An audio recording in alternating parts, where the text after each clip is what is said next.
this up. So I'm given that the cos of alpha is 4 over 5. So the immediate thing I should do is state the other two. So cos of alpha equals 4 over 5. So therefore, I want to find the other two. Can anyone tell me what the other two were? The sine of alpha 4 over 5. So cos is adjacent over hypotenuse, so 4, 5, so this would be 3. So therefore, sine of alpha is equal to 3 over 5 and tan of alpha, which you don't really use that much unless you're looking at slip, which is what we're going to look at today, which is opposite over adjacent, so 3 over 4. Okay, so on my diagram then, I want to find the reaction force. So just in a cone, how does the reaction force act? It acts at a right angle to the surface, so it will act this way here, and it forms a right angle here. So if this angle is alpha, this angle here would be alpha complement, and because this makes a right angle, this angle here is alpha. So, and again, feel free to just jump to that in your actual diagrams. So this angle here is alpha, and the reaction force R. So I'm going to resolve vertically. So this would be R sine of alpha, and it's equal to 8g by resolving vertically. So resolving vertically, I get that R sine of alpha equals 8g, and I know that sine of alpha is 3 over 5. So 3 over 5r equals 8g. So r is going to be equal to 40 over 3g, which we can write as a decimal. So 40 times 9.8 divided by 3. So 130.6 newtons. So 130.6 recurring newtons. Okay, so that's my reaction force. Did we get to that? Yeah. Okay, that'll be here for a while. Did you get to that? Yeah. Okay, good. Good, so the reaction force is that. So now I'm going to calculate the radius. So I need to now use the force acting horizontally. So do you agree that resolving horizontally to get the centripetal force, do we agree horizontally would be the reaction force cos of alpha? The angle connects them. So R cos of alpha. So R cos of alpha equals the centripetal force. So we now also need to derive something for the centripetal force, so the actual value of it. So I told you that the periodic time is 4 seconds. So I now know that omega is 2 pi over 4. So omega is pi over 2. So I know that, because I now know omega, I can now write an equation for F. So F equals omega squared R, so this is equal to m omega squared R, so equals 8 times pi over 2 squared times by the radius. So R cos of alpha, we can actually deduce what this is. So the radius was 130.6 recurring, times by the cos of alpha, so that was times by 4/5, and that's equal to this mess here, times by r. So 100, so times by 4 divided by 5, so we get 104.53 is equal to, and then 8 times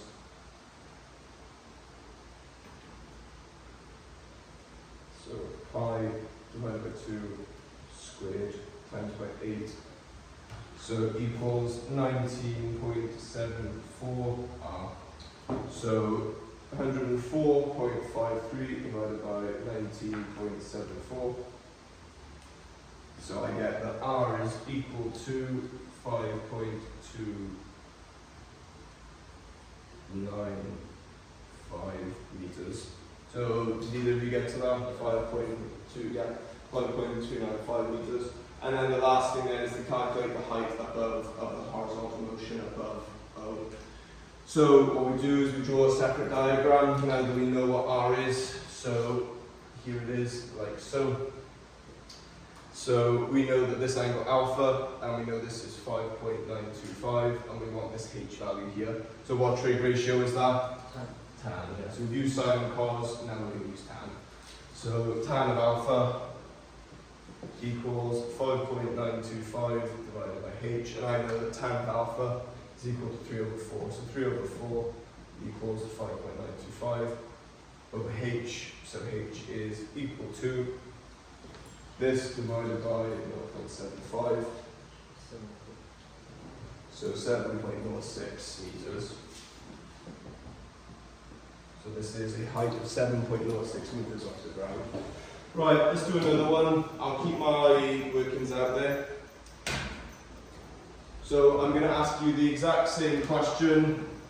There's some slight variations, and that's about it really. So we're going to keep the same three questions: reaction, force, radius, and then height above it. Just going to make some very small changes. That's it. So here is a cone with an object of a certain mass performing circular motion. So let's say it's a mass of 20 kilograms. So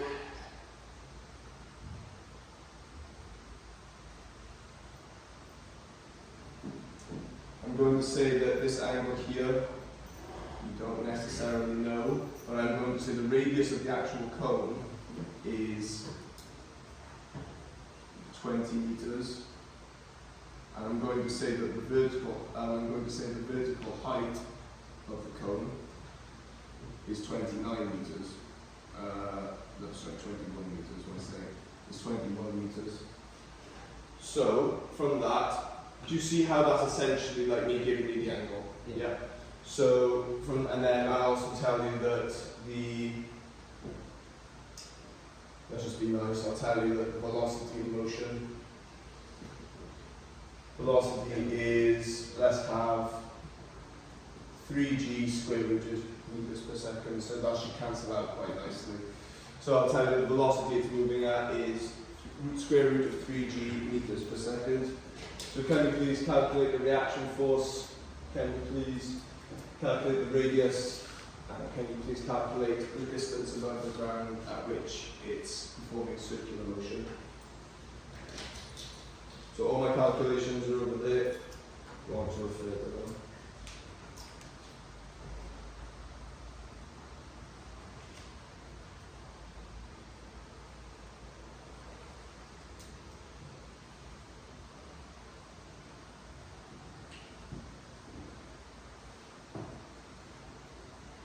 So with these type of questions, always a reaction force. Yeah.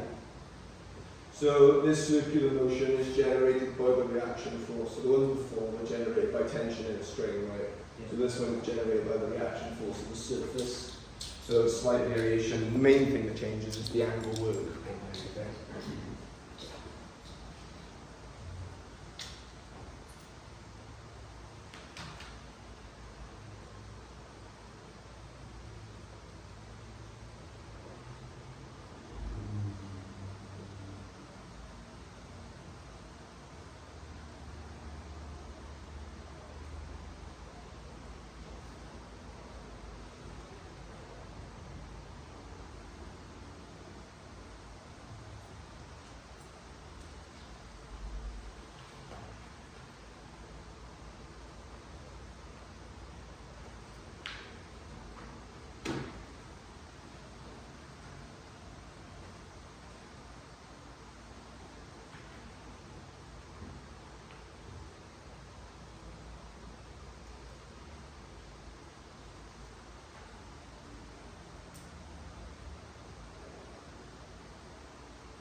Sorry?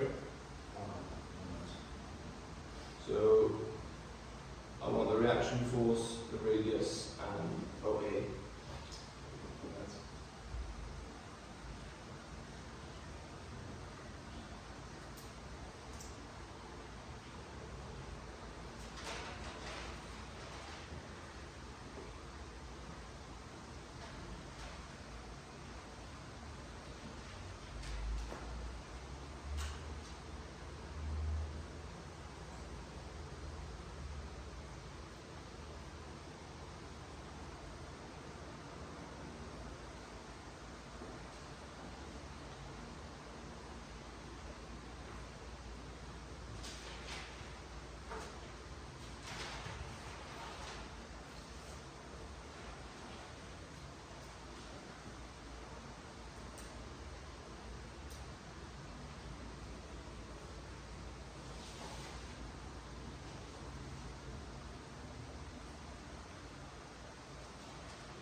You have another 30 seconds or so.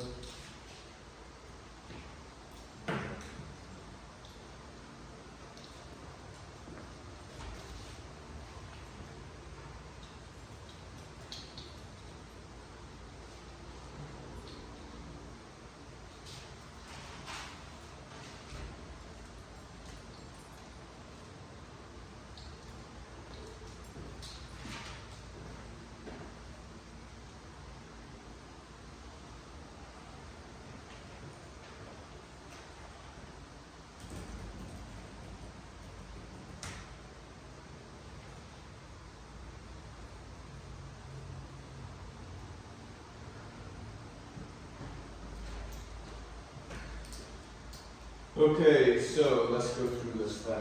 So I'm going to annotate my diagram with this angle R, and this angle here is theta. This length R and this angle theta. Right, so with regards to theta, what can we say about it?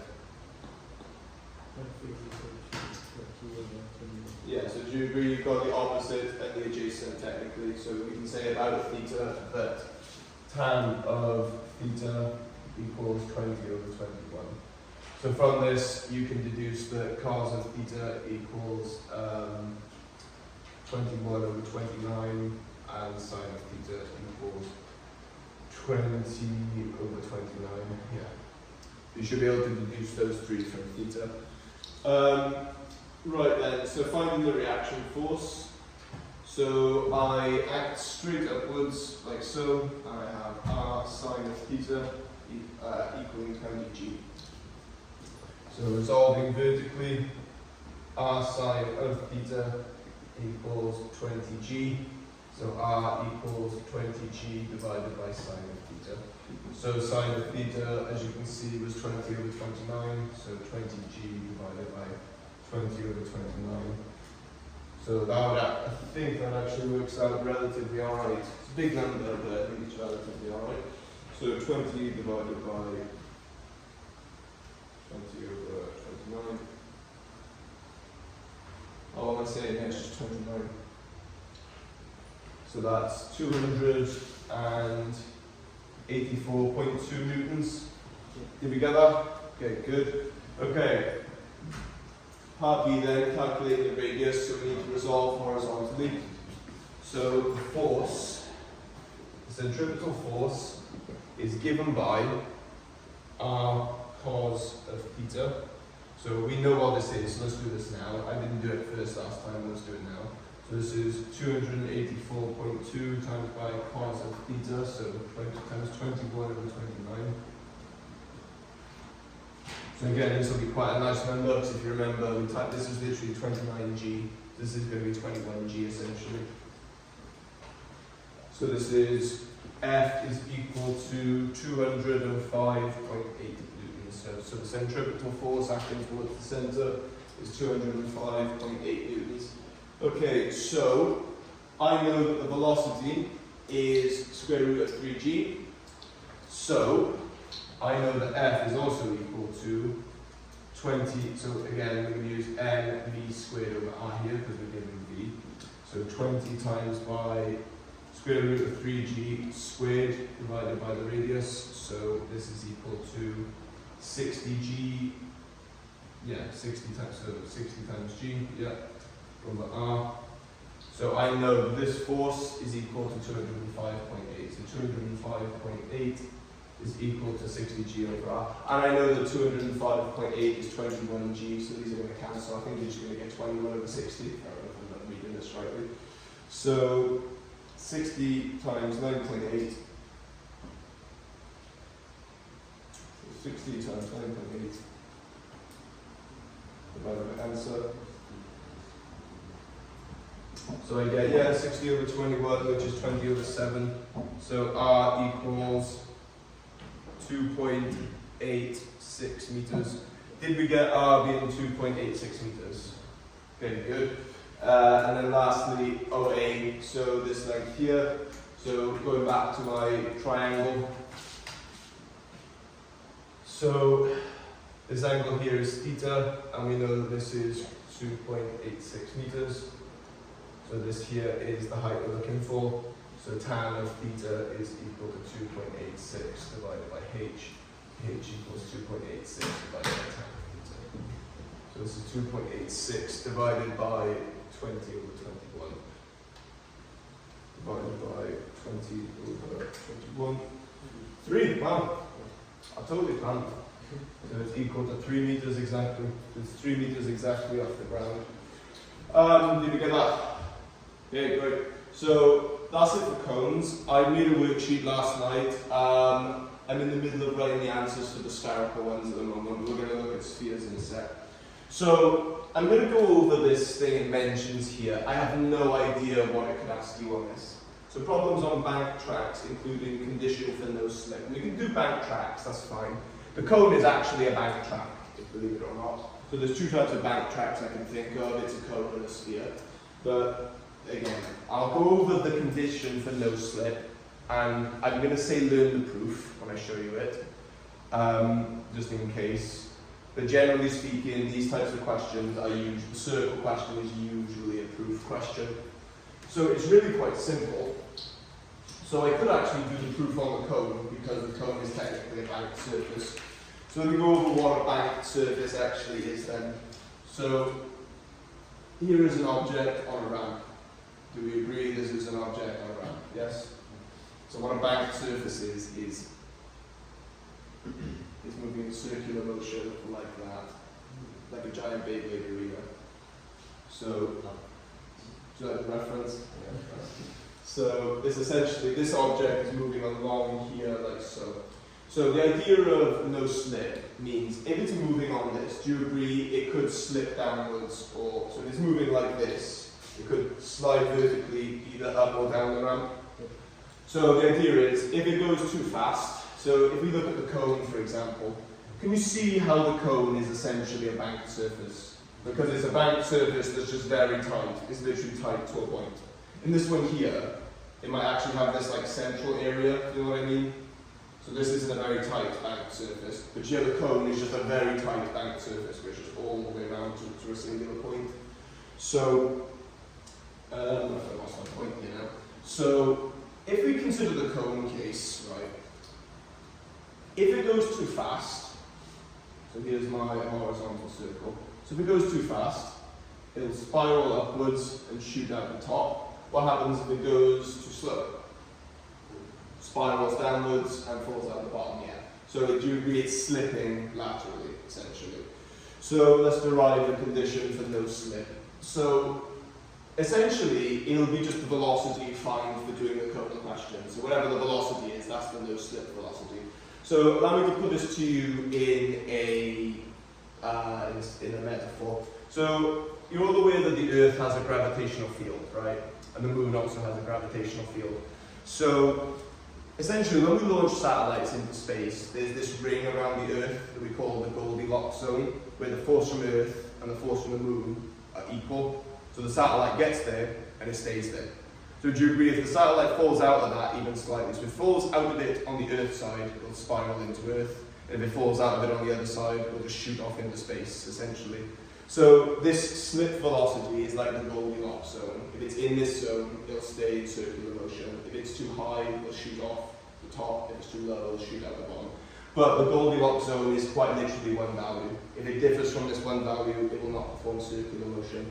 So whatever your V value is when you can perform a horizontal circular motion, that is your no slip condition. So if the velocity is not the velocity you get there, it will slip. If it's lower than that, it'll slip down. If it's higher, it'll slip up. So I'm going to do it with the cone because that's what I kind of like, to be honest. So consider the cone as a banked surface. This, honestly, right, is literally what you just do, but it's generic. It's just literally just a generic case. There's no values, it's just generic case of what you always do. So do we agree we have a mass mg acting downwards, yes? And the goal is we want to get to V. That's the goal, yeah? So let's just proceed like we normally would. So this time I'm going to give myself this angle here as theta, just because this angle, the angle when you give it here, that's actually not a measure of steepness. So imagine you've got a hill, right? As this angle gets bigger, do you agree the hill gets steeper? But what happens as this angle gets bigger? Gets smaller, yeah. So this angle is actually a better measure of steepness. It makes more sense. So I'll show you the two variations of this. Essentially, it involves something called cot, which is 1 over tan. But so if this is theta, do we agree that, hang on, so there's my r and then there's my r here. So do you agree that by the z angle, this is also theta? So because this angle here makes a right angle, so the reaction force makes a right angle, this is theta complement. So I'm thinking, do I actually want to go more here? Yeah. So acting equity. So do you agree that this is theta complement? Yeah? And say, well, this must be theta because this is a right angle. So theta I get here, so instead of it being there, it's there on this part of the right angle instead. So let's perform our trig calculation as usual then. So do you agree? This one now is our cos of theta, so it's cos this time, because I've taken this angle, the angle connects them in this instance. So from this one here, this would be r sine of theta. So do we agree that by resolving vertically, I get that ng equals r cos of theta, so we get that r equals ng over cos of theta. And this is exactly what you would normally do, because this cos of theta for you is the sine of this angle, it's the sine of this complement, right? So this is exactly what you would normally do. And then resolving horizontally, so do we agree the force we're looking for is r sine of theta? Do we agree? Yeah? So do we agree therefore f is equal to r sine of theta, so f is equal to ng sine of theta over cos of theta. So I just replace r with ng over cos theta from there, yeah? So what is sine over cos? You know this from year 12, right? Sine over cos is tan? Yeah. Yeah, I hope so. So f is equal to ng tan of theta. So actually, interestingly, you can cheat on the cone question because you know the force will just always be equal to ng tan of theta now. So you can literally cheat on it. Don't. You should always show your work. Don't actually cheat because you would get this angle here. So if you had this angle here, so say this angle is alpha. The only thing that changes about this is that it's the reciprocal of it. So instead of f being equal to ng tan of theta, it'd be ng over tan of theta. That'll be the only difference. But anyway, carrying on. So f is equal to ng tan of theta, yeah? So do we agree f is also equal to mv squared over r? Because again, the final goal is to get to v, right? So ng tan of theta equals mv squared over r. And so so m's cancel, and we have v squared equals rg tan of theta, and this is your no slip condition.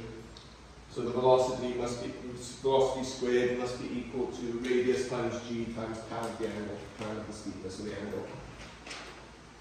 So if you've got any banked surface, like so if you've got a banked surface and it's banking around the corner like so, for this object to stay in circular motion, so that let's say the radius up to this point is 6 meters, for example, and let's say this angle is on a 30-degree incline. All you need is r and theta, and you can find the velocity required for no slip. So if this object is 6 meters up this hill, up this bank, at an angle of 30 degrees, velocity squared equals 6 times g tan of 30. So 6 times g tan of 30. So square rooting it. So the velocity that this has to travel at to stay in circular motion is 5.83 meters per second. So that's essentially what it will be. So you can actually use this on your cone questions. So for example, on the question, yeah, so you could actually use this on the previous question. So let me give you an example. So in the previous question, what was the mass? It was 20, wasn't it? And what was the angle theta? We had tan of theta equaling, at the start, didn't we? We had tan of theta equaling 20 over 21. Yeah. And then, was there anything else we needed? We had the angle, the radius, yeah. So we were told the velocity was square root of 3g, right? So from this formula, could we actually just jump straight to the radius? Yeah.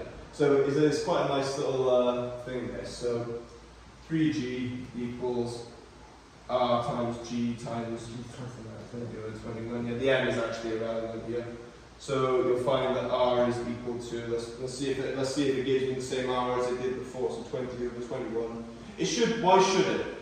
Because in the question I gave you, was it performing horizontal circular motion? So in theory it should be.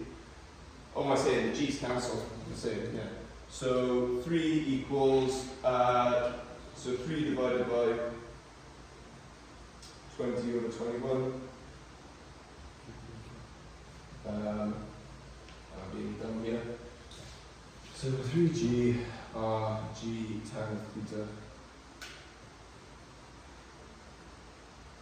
Oh, I've divided by it, I'm being stupid. Sorry. I'm being dumb here, but it should. Oh, I know why. Because this angle here, we didn't have that angle, did we? We had this angle. So it would be 21 over 20.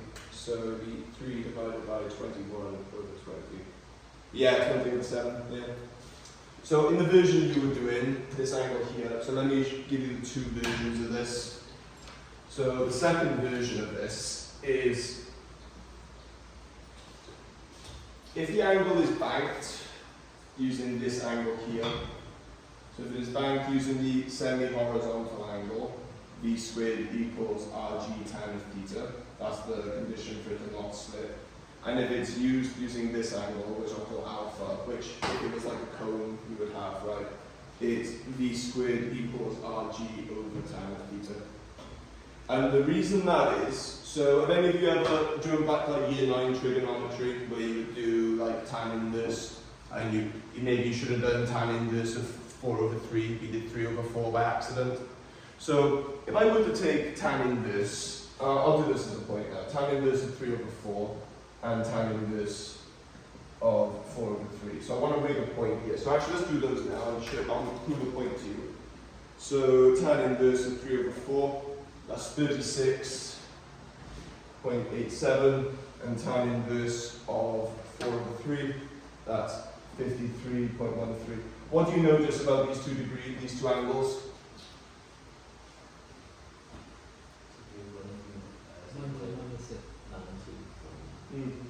They add to Medina. They're complementary angles, yeah. So the tan inverse of this one is 90 minus the reciprocal of this one. So essentially, this angle here, so tan of A over B is the same as tan of, as 90, I'm being done here, tan of A over B, is equal to, I'm just going to show you the formula. Tan of x is equal to tan of 90 minus x, I believe. I think that's the one I'm looking for. Yeah, something like that. So essentially, these two just are the same thing. So essentially, to flip these around, just make tan the reciprocal. It's 1 over it, essentially. Again, it's a bit of an awkward one because there's never really been a question on no slip. There's been no slip mentioned once, and the no slip condition was not even used, so I have no real bearing on this really. So here's what I'm going to do. I'm going to give you the cone exam question, and then we're going to look at spheres, okay? So let's crack on with spheres. You will not get a slip question with spheres. I've had a look at it, and it's far too advanced, so it will not be on here. I am fairly certain. Right, so try this, and I'll move the camera over in a sec. So for 10 marks, the diagram below shows a hollow cone of base 5 meters and height 12 meters, which is fixed at the axis vertical vertex D below downwards. A particle P of mass M moves in a horizontal circle with center C on a smooth inner surface of the cone with a constant speed of 3 square root g. So first question, show that the normal reaction to the surface is 13 mg over 5. So you will note here that this is a kind of proof question because you're not given m. It is the exact same thing you always do, but instead of having m as a number, m is just m. Something else I want to point out as well. something about this no slip condition. Do you find something quite interesting about this? The mass is completely irrelevant. Regardless, so you see, so any of these questions, they don't actually have to give you the mass. Mass is not needed. It cancels out when you use F equals omega r. It cancels with the mg tan theta, or mg sine theta. The m always cancels out. The mass is irrelevant for the circular motion. How many sets is that when you did it over there? Yeah, exactly. So that was actually one of the questions one year for a circular motion question. We talked about what would be the effect of circular motion if you increase the mass. The answer is nothing. Nothing.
So on part B, when it says calculate the length of CP, you see that as the radius, right?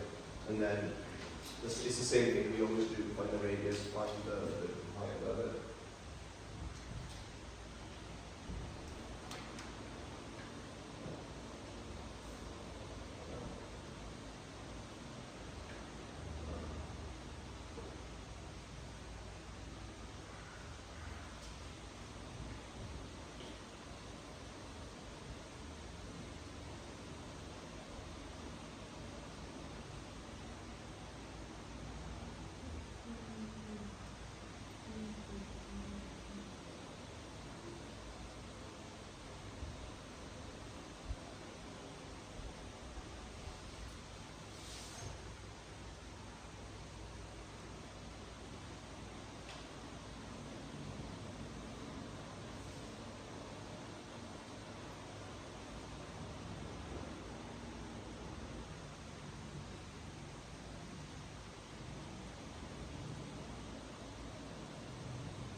So in the worksheet I've made, I've also asked for the proof of the no slip condition, two or three different questions. These will be used to it, but I don't get there. I used to like doing it by the time I get to the exam.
just CB. I mean, you could calculate the little bit, but it gives you the 12, and then that's true. Hoping everyone is in for Friday's lesson, so we can start vertical circles. How do you get it? My friend who was here, he said that vehicle sequence is much harder. Yeah, they're much harder. Yeah. They're very samey, so like it's a lot of the same stuff. They're still hard. So like you've got to be trigonometry master essentially. It's quite like the angles in there are quite involved. Is this your friend that went to Cambridge? No, he goes to school. Oh, okay. It's 11 minutes. Oh, right, okay, yeah. You didn't have a comments class. Oh, okay, right.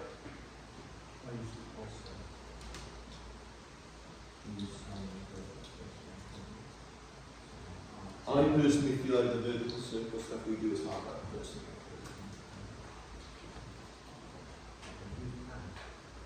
So if you get the formulas for like all the equations based on, Connor's showing me his formula booklet. These are so many. It is, you're right.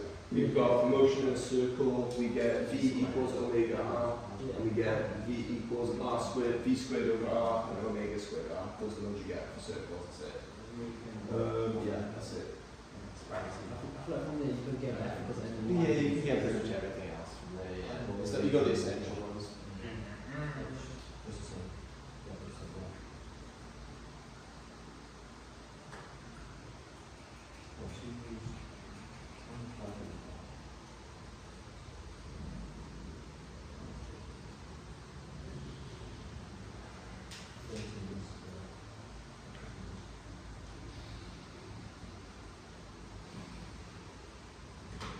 Okay then, so Caleb, start me off. What are the trig ratios to theta? Tan theta equals 5 over 12. Yeah, Cos theta equals 12 over 13. yeah. Sin theta equals 5 over 13. Nice. Okay, so our reaction force shoots out like so from a 90-degree angle to the surface, and this angle here is theta. So how are we going to find a expression for r? Are we going to resolve vertically or horizontally? What do we reckon?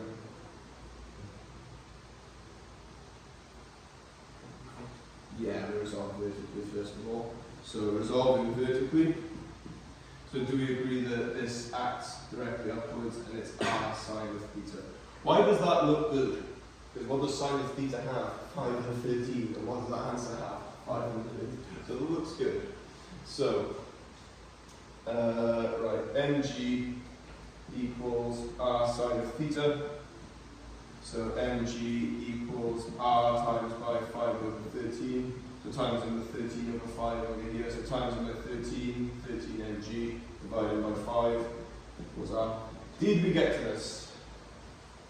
Okay, great. So r equals 13 mg over 5. Brilliant. Right, calculate the length of CP and determine the height of C above V. So do we agree that CP here is r, it's the radius? So we're given that the velocity is 3 square root g, so let's work with that. So do we agree now, like we always do, we resolve horizontally, yeah? So force equals r cos of theta. So this is equal to 13 mg over 5 times by cos of theta, so times by 12 over 13. Interestingly, do you see how you've divided by sine over here and then times by cos? Did you read that's like dividing by tan? Instead of doing sine over cos, it's cot. They might not know what cot is yet, but yeah, you've divided by tan essentially. So do you agree that the coefficient should be 12 over 5? But let's see. So 13 cancels, and we get 12 over 5 mg. Nice. That looks like r. So 12 over 5 mg is equal to the centripetal force. And what formula for force are we going to use, Tristan? V squared Mhm. equals Yeah, good. So mv squared over r. So v squared in this instance is 3 root g, so do we agree that's 9g? 9g over r equals 12 over 5 mg. And do we agree loads of stuff cancels here? So say loads, m cancels, g cancels. So we have that 9 over r equals 12 over 5. Right, so 45 divided by 12. Yeah, Uh, 3/4 times 3.75? yes. Yeah, r is 3.75. Did we get this? Did we get ours? So we got 5 over 12. Oh, right. That's unfortunate, but it's a small mistake. Okay, so r was 3.75 meters, solving this. And then find the height of c above v. So this is our normal endpoint, so triangle. Like so. And 3.75 theta and h. So tan of theta equals 3.75 over h. So h equals 3.75 tan of theta, and tan of theta was 5 over 12. So this would be 12 times 3/4, so 9. 9? Oh, I got 9 for that, yeah. Yeah, 9 meters. Okay, so the height was 9 meters. Did we get to 9 meters at the end? Okay. Right, so let's look at spheres. So that's essentially, there'll be a lot more like that in the worksheet I made for you. So I've got about 12 so far. I've got 6 cones and 6 spheres, but I might add some more time, we'll see. Right, so I'll level with you. Spheres have never come up, and they suck. To be honest with you, they're really hard. So let's just hope they don't come up, but needless, I'm not going to send you a new page. So let's look at a sphere. So the diagrams for a sphere, and I've been kind of racking my brain all week for a way to write this diagram without it being confusing. Okay, so a sphere of radius r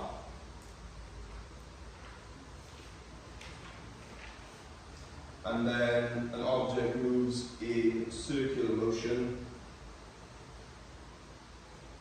a distance of d below the major cross section. And so the first thing we need to look at here is with the cone, do you agree the radius of the cone is 5, right? But it doesn't really, so if you look at this one here, the radius of this cone is 5. Do you agree, other than giving you this angle, it really doesn't come into the calculation at all?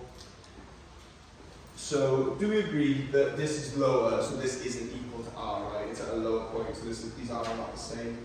Unfortunately, not unlike the cone, this r is going to be relevant. It does come into it. So the radius r, so normally we would like r to be the radius of our horizontal circle, our motion, right?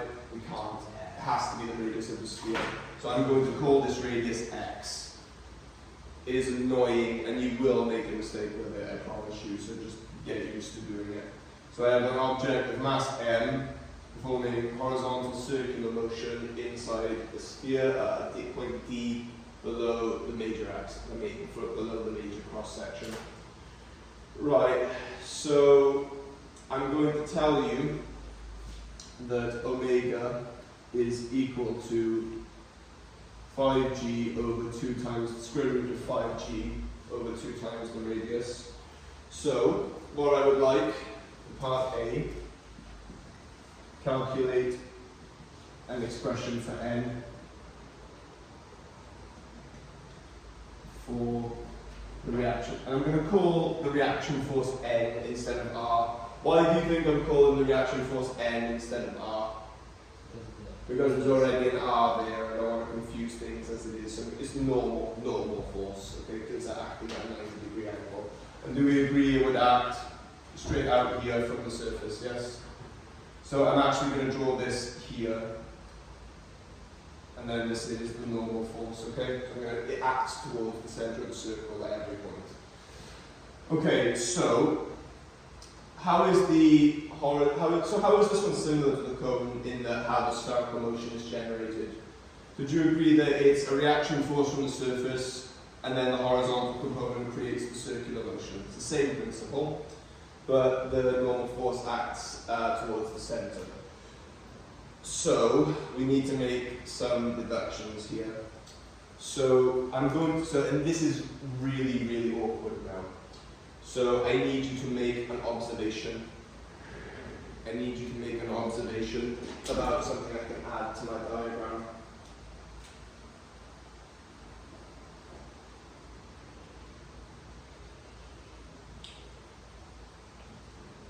So it's using the properties of a sphere.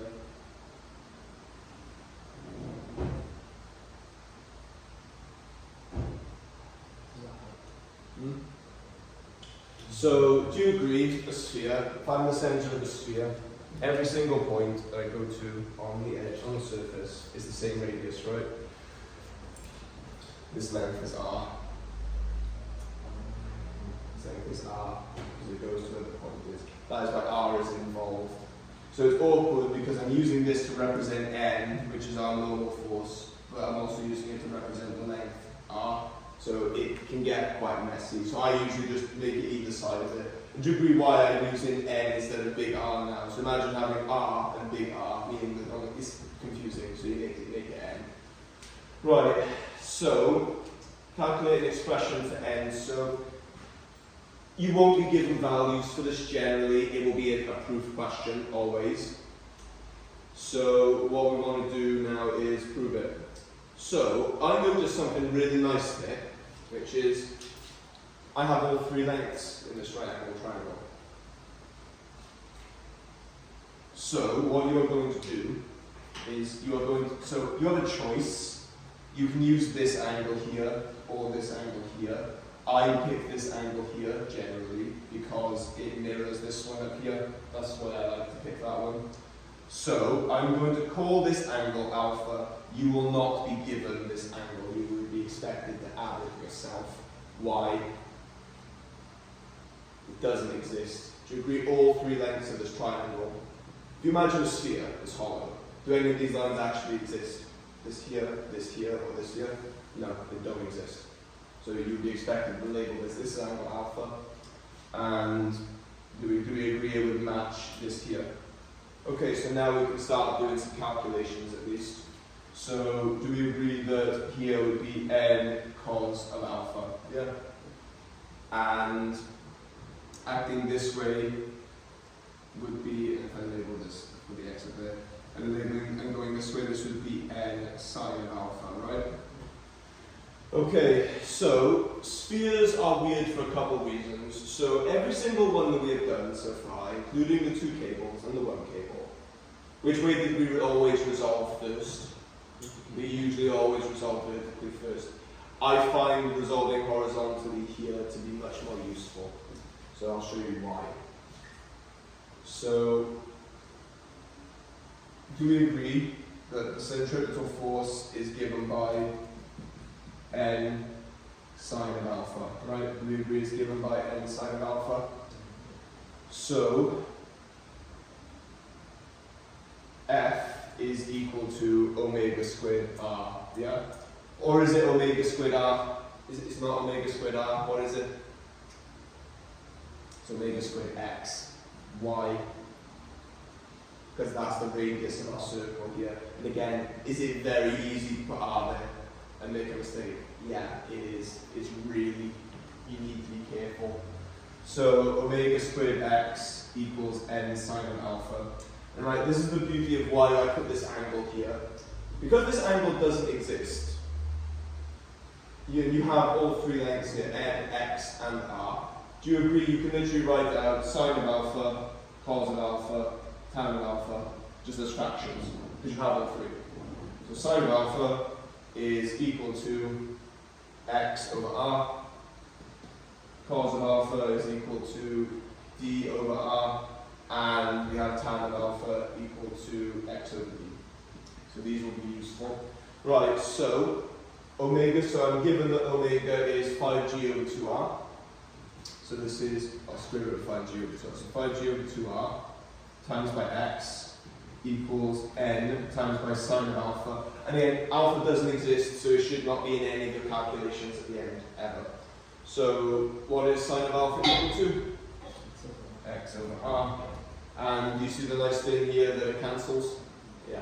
So we get that n is equal to 5g over 2.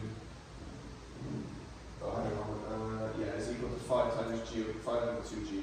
So is that, let me just make sure I'm getting this right here. Oh no, there's an m there as well, and there's m there, so it's mg, yeah. So it's here as well. So the normal force is equal to mg times 5 over 2, so the weight times 2.5. So that's your expression, so that's part A of your expression for the normal force. Right, the next part then is going to be calculate an expression for D. Calculate D in terms of R. So calculate D in terms of the radius. So what is D? It's the distance down from the central cross section.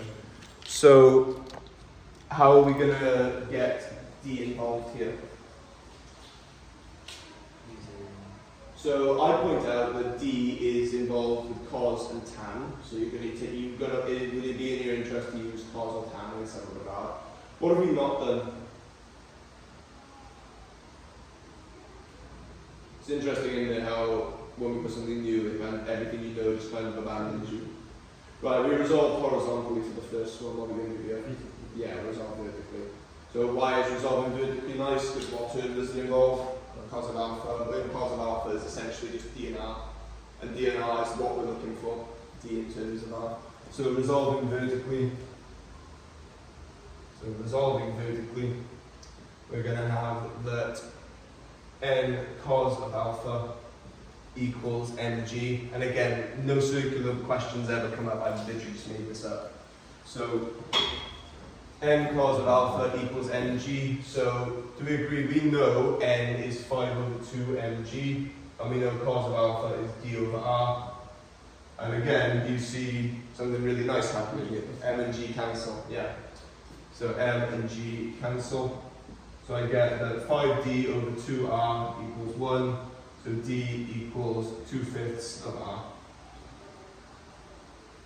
So d is 2/5 of the radius. And essentially, what that's saying, so again, I want you to see the grand scheme of things here. Do you see how, because this is a sphere, right? Because this is a sphere, this all the way down to the bottom would technically also be r. So this distance here would actually be 3/5 r, right? 3/5 of d. So 3/5 of r rather. So we've just discovered that this here goes 2/5 of the way down, essentially, and now this will be the 3/5. So that's kind of, I want you to kind of see the whole picture. So what I'm going to do is I'm going to give you a similar question with very similar numbers, and I would like you to just get to the end of it, please. I would like you to just work through it like that. Oh, is it full? Oh, I didn't realize the time. Right. If you want to just make a note of that, we can leave it if you want. Or do you want to do one? Okay. I will write the question out. You can have it go if you want, and then we can call it. So I'll leave it there. So here's a circle.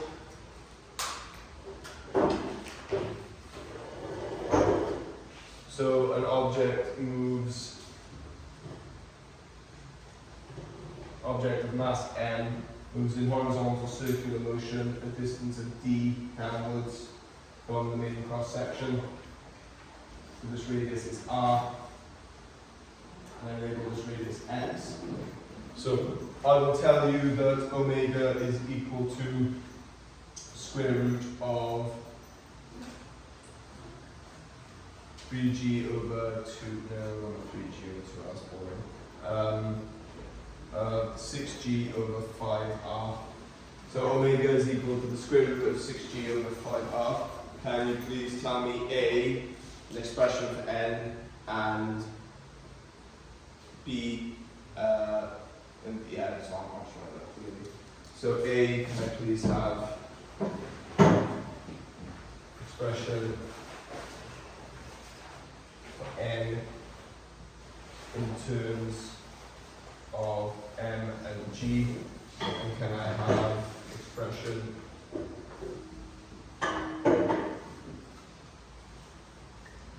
for D in terms of R?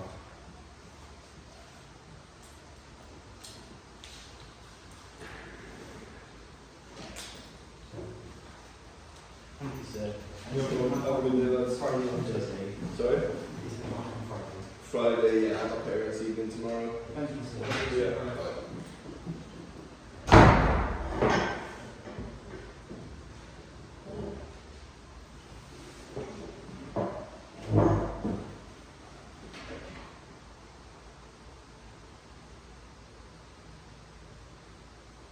You start on vertical next lesson. Vertical next lesson, yeah. So the worksheet we've got has some spherical stuff on it. So instead of kind of trying to force my way through it, I might just give you the examples. I'm going on video as well, so I might just. They're all like this. They're all like this, but I can use some variables. If you want to take a picture or make a note of it, crack on, and then we can leave that there. I'll